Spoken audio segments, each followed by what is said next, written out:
इंदौर के देवी अहिल्या विश्वविद्यालय के institute of engineering and technology में नेपाल की तर्ज पर जेंजी प्रोटेस्ट की तैयारी थी। ये खुलासा यूनिवर्सिटी की एंटी रैगिंग कमेटी ने किया। आपको बता दें कि कमेटी की रिपोर्ट के अनुसार सीनियर स्टूडेंट ने फर्स्ट ईयर के विद्यार्थियों पर आंदोलन की तैयारी का दबाव बनाया था। ये खुलासा देवी अहिल्या विश्वविद्यालय के कुलगुरु प्रोफेसर डॉक्टर राकेश सिंघई ने किया। देखिए खास रिपोर्ट। नेपाल की तरह इंदौर को सुलगाने की साजिश।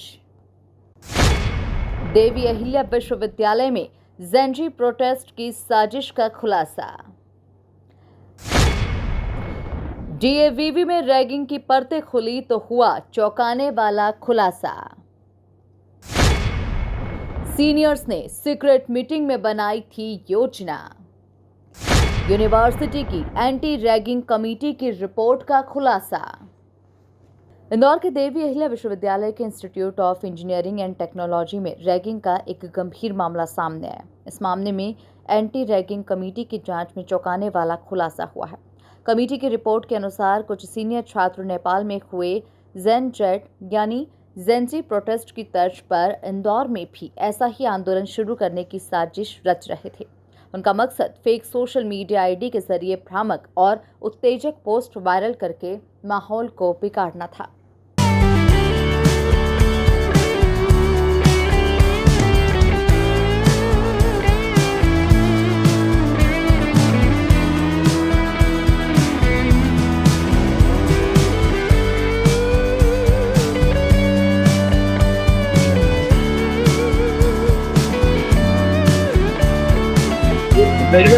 तो बना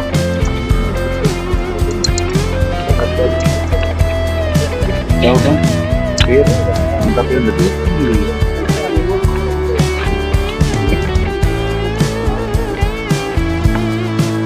जांच में पता चला कि सीनियर छात्रों ने फर्स्ट ईयर के छात्रों को डराने धमकाने और रैगिंग के लिए सुनियोजित तरीके से योजना बनाई थी। इन सीनियर्स ने न केवल फेक आईडी बनाने की रणनीति तैयार की बल्कि सोशल मीडिया पर पोस्ट को ज्यादा से ज्यादा वायरल करने की तैयारी भी की थी।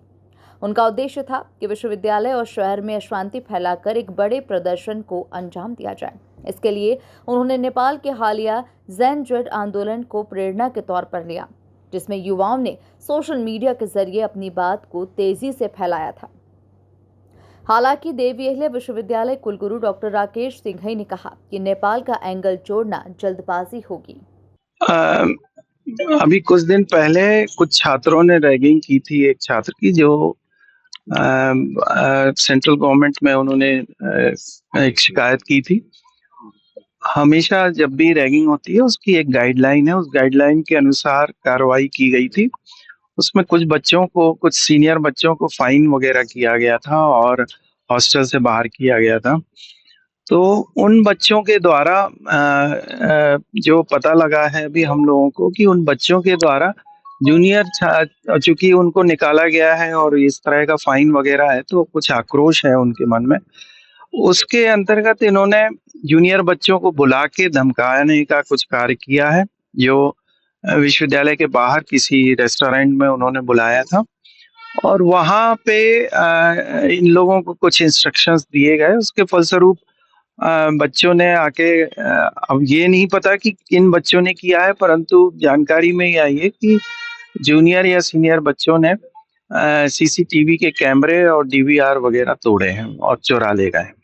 कुलगुरु राकेश सिंघई ने बताया कि एंटी रैगिंग कमेटी की रिपोर्ट के आधार पर पुलिस से शिकायत की गई है। अभी नामजद शिकायत नहीं हुई है। पुलिस जांच के बाद आगे की कार्रवाई करेगी। एंटी रैगिंग कमेटी ने नेपाल में हुए आंदोलन की बात लिखी है और इस बारे में विस्तृत जांच की जाएगी। रिपोर्ट में ये बात की जरूर गई है, परंतु नेपाल का एंगल इसमें जोड़ा जाना मुझे अभी प्रतीत होता है कि बहुत जल्दबाजी है। जब तक कि हम इसकी प्रॉपर जांच में ये पाया गया है कि लोगों से कुछ अकाउंट्स बनवाए गए हैं जीमेल और ट्विटर्स के, परंतु इसका मकसद क्या है ये अभी जी उसमें एक आध किसी छात्र ने जैन जी जैसा शब्द का इस्तेमाल किया है। रिपोर्ट में भी उन्होंने इस शब्द का इस्तेमाल किया है, परंतु जैन जी का मुद्दा इसमें यदि संलग्न है या नेपाल वाला मुद्दा संलग्न है तो उसकी विस्तृत जांच आवश्यक है। अब उसकी कमेटी, एक हम लोगों ने आज प्रोक्टोरियल बोर्ड की मीटिंग होने वाली है, उसमें जो रिकमेंडेशन होगा वो जाहिर हो जाएगा। इसमें पुलिस में एफआईआर की जा चुकी है। पुलिस एकदम से एफआईआर करती नहीं है, पहले एक आवेदन किया जा चुका है जिसमें ये आग्रह किया है कि चोरी जो हुए हैं हमारे यहाँ के कैमरे वो, और इस तरह की यदि कोई घटना घट रही है तो उस पर जांच की। ये डीएवी यूनिवर्सिटी में जो आईआईटी है उसका डिपार्टमेंट के जो एडमिनिस्ट्रेटिव ऑफिसर है उनके द्वारा कल 29 को थाना बाबरपुरा में एक आवेदन दिया गया है जांच के लिए। इसमें यह बताया गया है कि इनकी जो एंटी रैगिंग कमेटी की इनकी मीटिंग ली गई थी और ये 5 छात्र हैं, आदित्य, अमन और अनुज, उमंग, इस तरह से 5 छात्र हैं। इनके खिलाफ जाँच करके एफआईआर करने की बात उनके द्वारा कही गई है।